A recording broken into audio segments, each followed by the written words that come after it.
Hey there, taxpayers. Filing your taxes and eager to get that refund? I've got you covered with the key dates and tips to get your 2025 tax refund fast.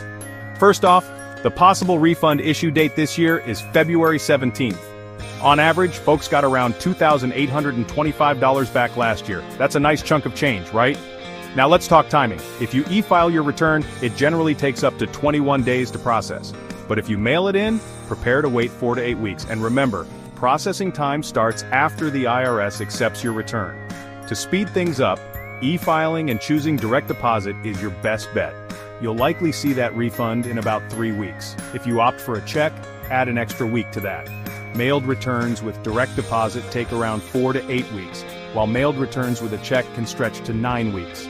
Keep in mind, filing during the peak season, especially late March to mid-April, can slow things down. Also, claiming the Earned Income Tax Credit or additional child tax credit, refunds for those might not arrive until March. If you want to check your refund status, the IRS has you covered with their Where's My Refund tool online and on the IRS To Go app.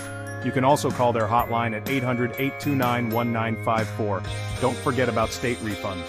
They vary by state, so check your state's Department of Revenue website for details. For example, North Carolina paper filers might wait up to 3 months, while Oklahoma's typically take 5 to 6 weeks. So there you have it. Follow these tips and keep those dates in mind to get your 2025 tax refund as quickly as possible. Thanks for watching, and happy filing. Don't forget to like, share, and subscribe to my YouTube channel for more tips on making the most of your money.